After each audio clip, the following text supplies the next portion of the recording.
स्वधर्म को जानने से पहले हम धर्म को समझने का प्रयास करेंगे ज्ञानियों की दृष्टि में। धार्यते इति धर्म, जो हम धारण कर सकते हैं समग्रता में। ये एक के लिए नहीं है, एक समाज के लिए नहीं है, समग्रता में जो चीज धारण कर सकते हैं वही असली धर्म है। अब कैसे समझ में आएगा असली धर्म? हम देखते हैं प्रकृति पूरी धार्मिक है, और इस प्रकृति में को समझने से, इस नेचर को समझने से दो तरीके हैं खुद को जानने, धर्म को जानने के। एक तो होता है कि हम अध्ययन करने, स्वाध्याय करें और विभिन्न दर्शनों के माध्यम से चीजों को समझें, क्योंकि जिसके जीवन में दर्शन नहीं वो धार्मिक हो ही नहीं सकता। क्योंकि हो सकते हैं अपवाद में, लेकिन जब हम किसी घर में जाते हैं और उसको एक एंगल से देखते हैं किसी कमरे को, तो हमें एक व्यू अलग दिखता है, लेकिन हम चारों कोनों से देखते हैं तो पूरा व्यू उसका बिल्कुल एग्जैक्ट हो जाता है, फिर हम क्लियर हो जाते हैं। तो धर्म विषय बड़ा सेंसिटिव है। लोग धर्म को सत्य बोलने से डरते हैं, क्यों? फिर हम सत्य बोलेंगे तो फिर उनका जो लाभ है वो खत्म हो जाएगा। धर्म होता है स्वभाव, गुणधर्म। कैसे? और कर्तव्य। तो धर्म एक सीमा नहीं है। धर्म हमारे जीवन में आधिभौतिक दृष्टि से अलग होगा, काम करेगा, और आधिदैविक दृष्टि से अलग काम करेगा, और आध्यात्मिक दृष्टि से अलग काम करेगा। अब जैसे हम समझें सामान्य तौर पे एक बच्चे का माँ के प्रति, पिता के प्रति, पिता का माँ बाप के प्रति, और जब हम वकील है या फिर जज है हम, तो उस समय हमारा जो फर्ज होता है को हम कर्तव्य कहते हैं, जिन्होंने की सूत्र के माध्यम से धर्म की परिभाषा दी है।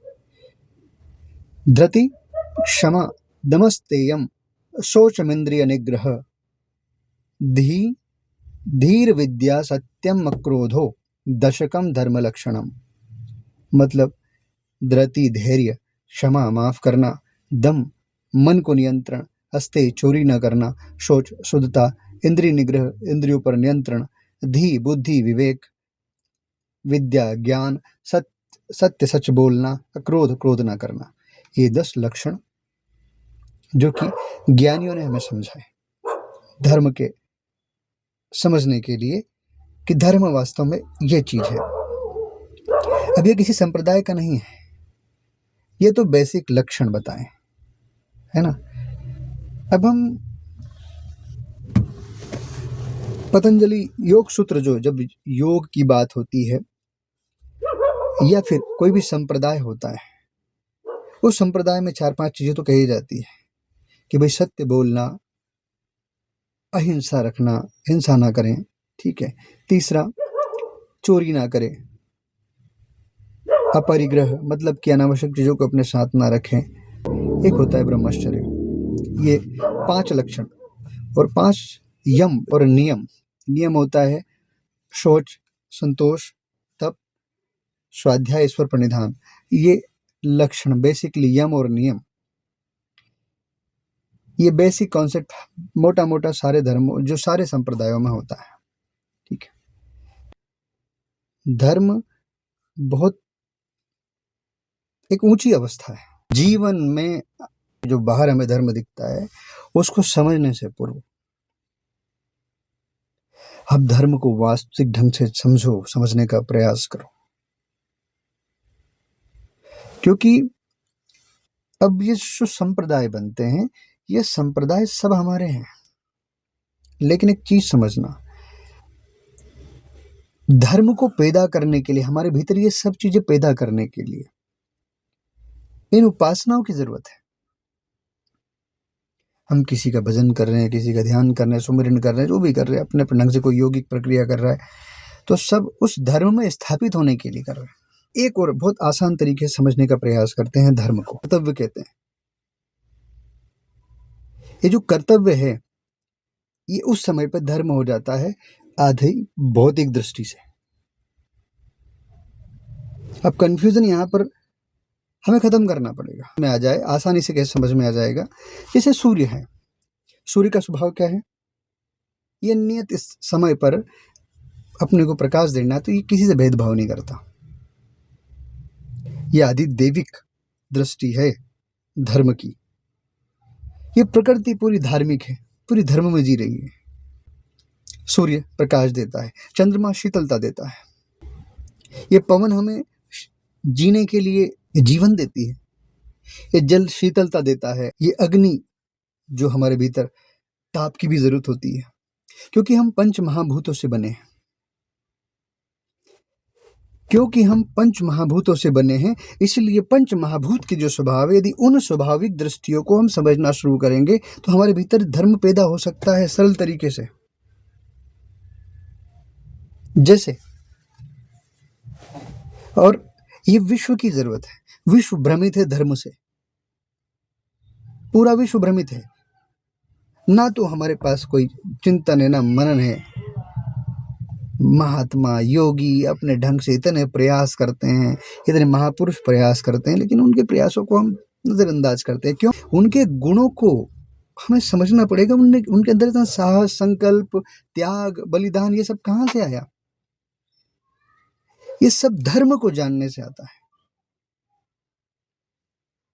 जब धर्म समझ में आ जाए, मानव को मानव का धर्म समझ में आ जाए कि इस मानव के धर्म के लिए, मानव समष्टि को बचाने के लिए, मानव को स्थिरता देने के लिए, उसके सुख शांति समृद्धि की स्थिरता के लिए यदि कोई प्रयास है,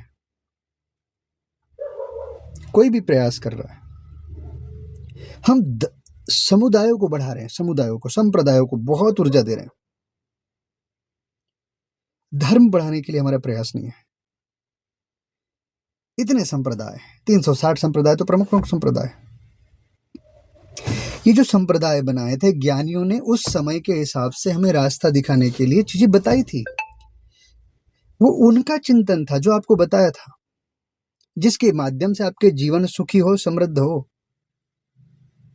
आपकी सुरक्षा हो। अब उपासना भी करनी है, उसके लिए सुरक्षा, उस उपासना की सुरक्षा के लिए आप आसानी से कर सको, इसलिए ही समाज बनाए थे। ज्ञानी पूरे अलग अलग नहीं होते हैं, ज्ञानी तो समष्टि के होते हैं, पूरे ब्रह्मांड के होते हैं। कुछ संप्रदाय तो बहुत लिमिट सोच के साथ सोचते हैं कि बस जैसा मैं सोच रहा हूं, जैसा मुझे कोई बता रहा है, बस वही धर्म मेरा। उसके भीतर दर्शन खत्म हो जाएगा तो वो मूढ़ हो जाएगा, और मूढ़ व्यक्ति की भीड़, मूढ़ों की भीड़ हमेशा विनाश करती है।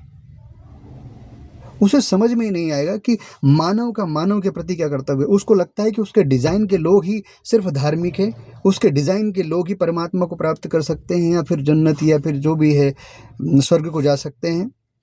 पर आप आपसे पूछिए, उन आपके जो शिक्षक हैं, आपके जो गुरु हैं, उनसे पूछिए तो एक बार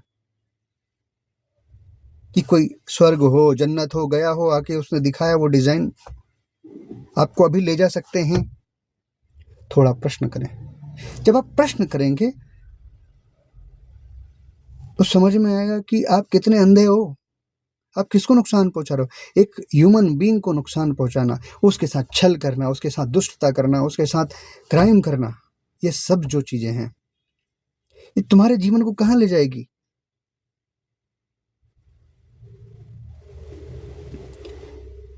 कोई कहता है कि कोई कन्वर्ट कर रहा है, मिशनरीज आ रही हैं, कन्वर्ट कर रही हैं, कोई अब प्रलोभनों से कर रहा है, कोई लालच देकर कर रहा है, कोई किस प्रकार से कन्वर्जन कर रहा है। इस तरह के कन्वर्जन करके करोगे भी क्या? पैसों के लिए, तुम लालच के लिए कर देते हो उसको, क्या करोगे? जीवन में भोजन चाहिए, पहनने के लिए कपड़े चाहिए,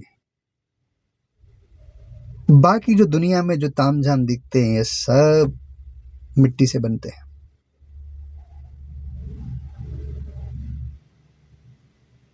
इसको ज्यादा आदर्श मत बनाइए। जीवन का आदर्श स्वयं से संतुष्ट हो सकता है जो आदमी, संतुष्टि ही वास्तविक धर्म है।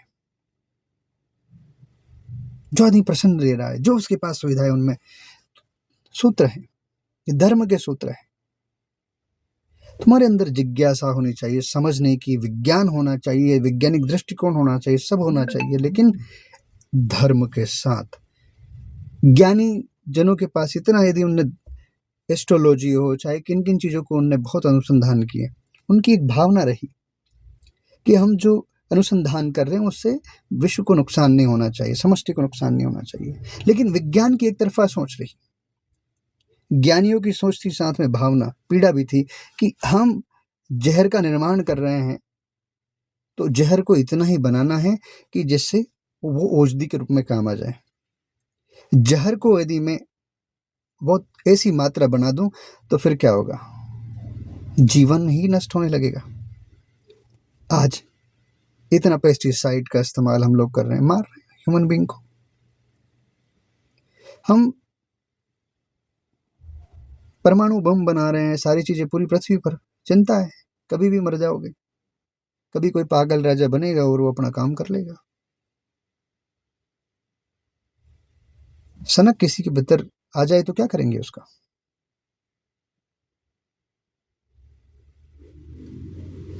विज्ञान अधूरा है, उसके साथ भाव से नहीं जुड़ा है। जिस व्यक्ति के जीवन में दर्शन होगा, दर्शन का मतलब होता है, जैसे मैंने वही बताया कि हम एक तरीके से दुनिया को देखते हैं, तो हमें दुनिया एक तरह की दिखती है। लेकिन जब हम दुनिया को वेरियस दृष्टिकोण से देखना शुरू करते हैं, तो इसकी समस्या समझ में आती है बारीकी से। हो, होटल में पार्टी कर रहे हो, बढ़िया बच्चे की शादी कर रहे हो, खूब कमा रहे हो, लेकिन तुम्हें समस्या समझ में आती है? तुम्हें प्रॉब्लम्स दिख रही है कि क्या आने वाली प्रॉब्लम, फ्यूचर में प्रॉब्लम क्या आने वाली है?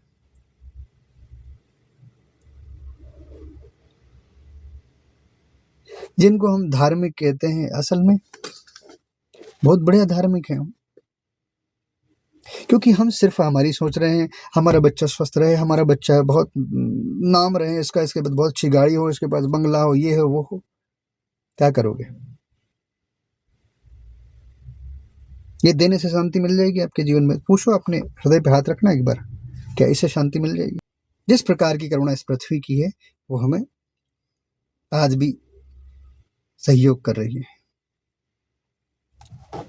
ये श्वास ले रहे हैं हम इस प्रकृति से, मिटाने में लगे,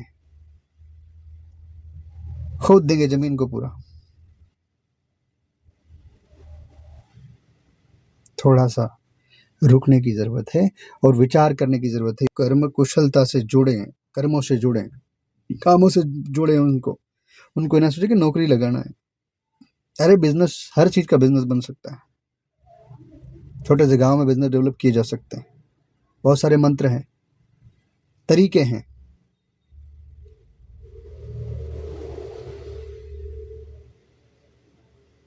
टालना नहीं, एक विचार करना। रात भर हम सोए अच्छे से, लेकिन एक विचार हो, चिंतन हो। एक दिन का तो चिंतन करें। ये संडे की छुट्टी मिलती है ना, इस दिन चिंतन ही करो।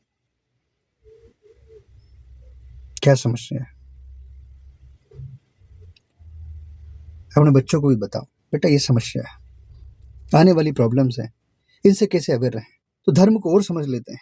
ये प्रकृति प्रतिदिन धर्म कितनी धार्मिक है, इस धर्म को समझें। ये सूर्य किसी से भेदभाव नहीं करता, सबको प्रकाश समान दे रहा है। ये वायु, सभी को प्राणवायु मिल रही है। कोई भेदभाव नहीं कि भाई यहाँ पर इस जाति के नहीं मिलते, इस पंथ के नहीं मिलते हैं, सबके लिए समान। पृथ्वी में हमारा रहना, किसी को ऐसा नहीं मना कर दी पृथ्वी की भाई तू मत रहो। हम सब बच्चे हैं।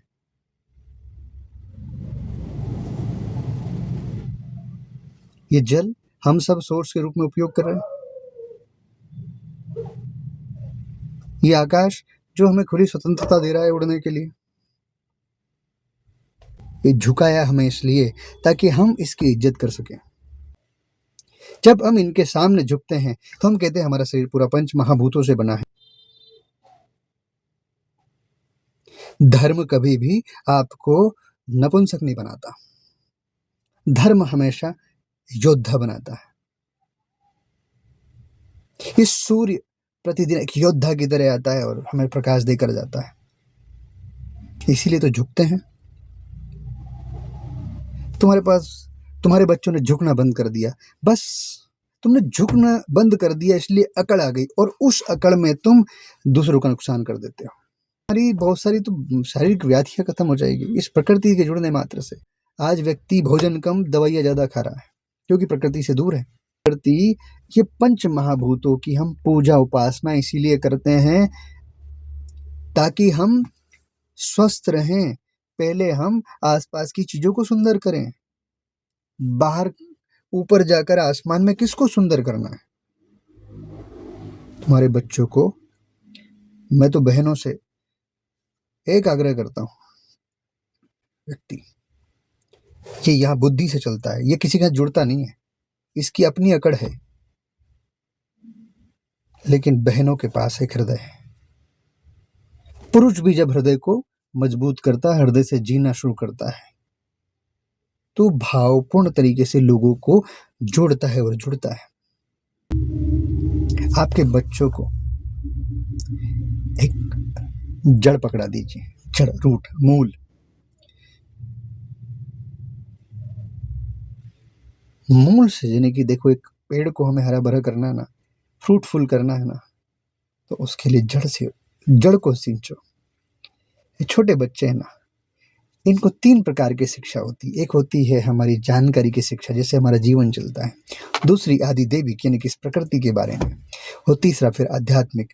3 तरीके से पुष्ट करें अपने बच्चों को, और जिस दिन हमने इस दृष्टिकोण से बच्चे को बड़ा किया, तो मैं बताऊं आपको, उसके भीतर जब धर्म का आह्लाद पैदा होगा तो आपको कहेगा कि यार मेरे माँ बाप कितने सुंदर हैं। पृथ्वी के सबसे सुंदर माँ बाप है जिनने मुझे बचपन में ही मेरे भीतर धर्म पैदा कर दिया। धर्म का मतलब होता है ज्ञान से भी मजबूत, बाहुबल से भी मजबूत, और समृद्धि, आर्थिक समृद्धि। और चौथा, उसके जीवन में सेवा का भाव। अयम निज परावेति गणना लघुचे साम, उदार चरिता नाम तो वसुधैव कुटुंबकम। ये प्रज्ञा उसके भीतर आ जाए। धर्म कायर नहीं, योद्धा बनाता है। धर्म प्रज्ञा देता है, धर्म शांति देता है, धर्म हर दृष्टिकोण से मजबूत बनाता है। उस धर्म को चुने जो आपको योद्धा बनाए, उस धर्म को चुने जो आपको मानव बनाए, उस धर्म को चुने जो आपके जीवन में प्रेम और आनंद का उल्लास से भर दे। ऐसा धर्म आपके भीतर पैदा हो और मनुष्यता को बचाने के लिए योद्धा हो जाए। मनुष्य को समृद्धि की दिशा में ले जाने के लिए स्वयं कर्तव्य पारण हो जाए, और प्रज्ञा जगाने के लिए वो विद्वान हो जाए, और सेवा करने में माँ बाप की सेवा हो, इस प्रकृति की सेवा हो, या फिर इस समष्टि की सेवा हो, ज्ञान से, भक्ति से, वैराग्य से, त्याग से, बलिदान से। जिन महापुरुषों ने हमें एक सुंदर जीवन दिया, सुखद जीवन दिया, उनके कारण आज हम स्वतंत्र तरीके से जी पा रहे हैं। हमारे बच्चों को स्वच्छंदता से बचाइए। हमारे बच्चे स्वच्छंद होंगे क्योंकि अब समय ऐसा आ गया कि वो कुछ भी कर सकता है, क्योंकि सारे साधन अवेलेबल है उसको नियंत्रण करने के लिए कोई भी नहीं। कितने ज्ञानियों से मिला हूं, कितने महापुरुषों के सानिध्य लिया रहा है। उनकी एक पीड़ा है, तुमने न्याय नहीं किया अपने पद के साथ, अपनी जीवन के साथ, सिर्फ भोग के लिए, दुनिया को दिखाने के लिए, इस प्रदर्शन के लिए। यदि तुमने कुछ भी संग्रह किया, वो तुम्हें शांति तो नहीं देगा, वह शांति की तरफ बढ़ाएगा। अंत समय सोचोगे कि ये जीवन यूं ही बर्बाद किया, मेरे भीतर धर्म पैदा हो सकता था। धार्मिक व्यक्ति भी अच्छा बिजनेसमैन हो सकता है, धार्मिक व्यक्ति ही भी अच्छा सेवक हो सकता है, धार्मिक व्यक्ति ही अच्छा योद्धा हो सकता है और धार्मिक व्यक्ति ही प्रज्ञावान हो सकता है। बिना धर्म के संप्रदाय उपासनाओं से कभी भी धार्मिक नहीं हो सकता, बहुत कम चांसेस है। समग्रता की दृष्टि, जब तक ये भेद समझ में ना आए, ये भ्रांति समझ में ना आए, ये भ्रांतियों से हम जब दूर होंगे तो ही चीज़ें समझ में आएंगी। और उसी दिन जब धर्म पैदा होता है हमारे भीतर, तो भीतर से उल्लास होता है, फिर ना जीवन की चिंता ना मरण की चिंता। तो क्या उसके लिए कोई प्रयास किया जा सकता है? हमारे बच्चे पढ़ लिख रहे हैं, सब चीज़ें हैं, लेकिन कुछ बच्चे ऐसे हैं, कुछ पेरेंट्स ऐसे जिनको उनको ही समझ में नहीं आ रहा है, लेकिन वो बच्चे भी आपके, इसके पास ये दृष्टि है, सारे बच्चे मेरे, सारी बच्चियां मेरी। खड़ी करो फौज हजारों की, ऐसे बच्चों की जो धर्म के लिए जीना चाहते हैं। धन्यवाद।